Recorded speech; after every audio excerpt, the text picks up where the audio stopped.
Welcome to Recap Diary. Here is the recap of the movie The Intouchables, released in 2011. The film opens in the colorful city of Paris, lit up by the glittering night lights, setting the stage for an exciting and action-packed voyage. Philippe's devoted attendant, Driss, is spotted tearing through the city's winding streets at a high speed in his magnificent Maserati quadriplegic. The two pals quickly learn that they are being pursued by the police as they race through the streets. Driss is unaffected by the danger they are in, and rather than slowing down, he doubles his bet with Philippe, because he believes that with an escort by their side, they can outrun the police. Driss thinks quickly and devises a cunning scheme to trick the police officers as they are approaching them. He informs the cops that Philippe needs to be transferred to the emergency room right away, since he is in critical need of medical assistance. Philippe plays the job perfectly, feigning a stroke, and the naive policemen take them to the hospital. Feeling they have fulfilled their job by attending to an emergency patient, the police officers drop them off at the hospital entrance. When Philippe asks Driss what they should do next, he confidently says, "Now let me take care of it." They then take off into the city quickly, eager for their next journey.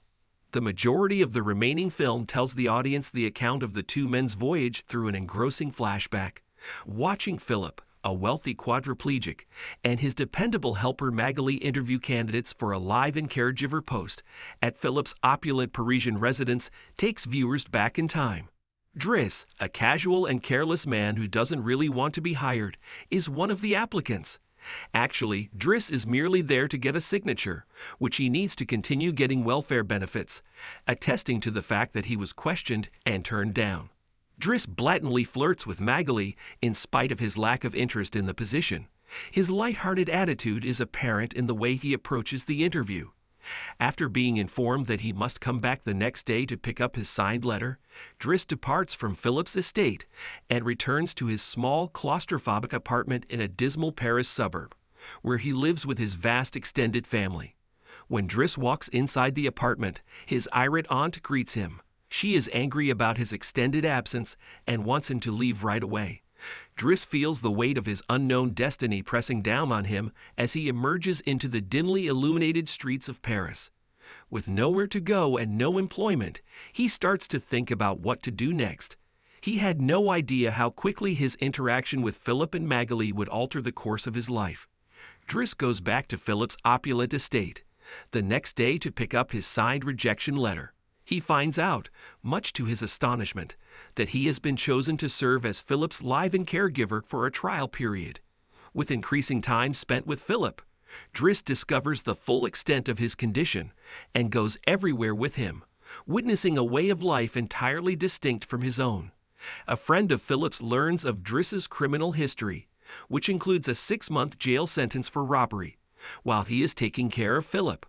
Philippe, who claims he does not care about Driss's past because he is the only person who treats him as an equal rather than with sympathy or compassion, is unfazed by this revelation and continues to act without hesitation.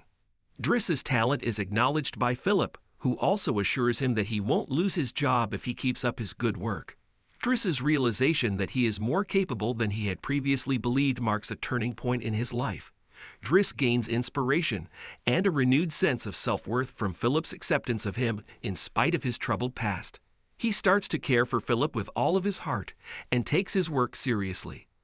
This leads to an unusual but sweet bond between him and his employer. Driss and Philippe's bond grows stronger over time. As Philippe's caregiver, Driss takes his responsibility extremely seriously and gives him the best care possible, especially when phantom agony strikes. Philippe tells Driss the truth about what happened to create his condition, telling her that he was involved in a paragliding accident that left him quadriplegic. In addition, Philippe breaks the devastating news that his wife died without producing any children. Driss encourages Philippe to take charge of his personal problems and learn how to be more aggressive with Elisa, his adoptive daughter, who has been acting spoiled and conceited around the staff, as he gets more involved in Philippe's life. Philippe is also exposed to both classic and contemporary art by Driss, who also brings him into the realm of modern art. Driss also starts painting and shows an interest in opera. Philippe's living room is the venue of a private concert with classical music in honor of his birthday. Driss is hesitant to join at first, but Philip gets him to pay close attention to the music, and after that, he becomes more receptive to the activity. Driss spontaneously starts to play one of his favorite songs, Boogie Wonderland by Earth, Wind and Fire, and the entire room starts to dance. Driss and Philip's friendship grows stronger as a result of these encounters, and they both mature in surprising ways. While Philip rediscovers happiness and the small pleasures in life, Driss develops a passion for the arts and broadens his cultural horizons. Their strange bond serves as a reminder that happiness and significant personal development can come from even the most unlikely of connections. Driss urges Philip to finally see Eleanor in person after learning that they have been having a solely epistolary relationship via email. Eleanor lives in Dunkirk. Philip, though, expresses his concern that she would react badly if she found out about his condition. Driss persists in convincing Philip to give Eleanor a call. Even this after giving it some thought, Philip decides to email Eleanor a picture of himself in a wheelchair, but he is hesitant at first and eventually asks his assistant, Yvonne, to send a picture of him prior to his injury. Eventually, Eleanor and Philip agree on a date. Unfortunately, shortly before Eleanor arrives, Philip decides to leave with Yvonne because he is too overcome with anxiety.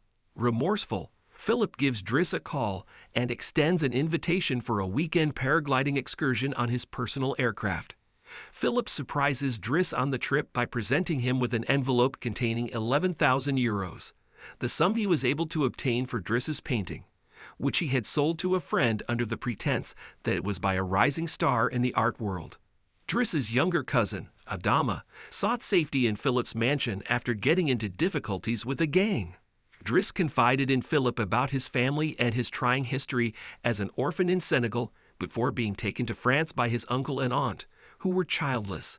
But his uncle passed away, and his aunt had additional children when they had their own children. Driss is let go of his work because Philip recognizes that he needs to provide for his family and says he may not want to push a wheelchair all his life. Returning to his suburban home, Driss makes friends again and pulls his cousin out of danger. He is also able to get employment at a transport company because of his professional relationship with Philip. To replace Driss, Philip employs different caregivers in the interim, but none of them work out well.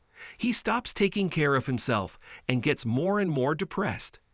Driss responds quickly to Yvonne's worried message and decides to take Philip out in the Maserati, bringing the situation full circle to the film's opening police pursuit sequence.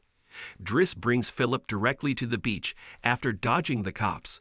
Philip and Driss get dressed up and shave, then head to a restaurant in Cabort that overlooks the gorgeous ocean. Abruptly, Driss apologizes and wishes Philip well on his lunch meeting. Philip is confused, but Eleanor shows up shortly after. Moved, Philip peers out the window to see Driss grinning at him from outside.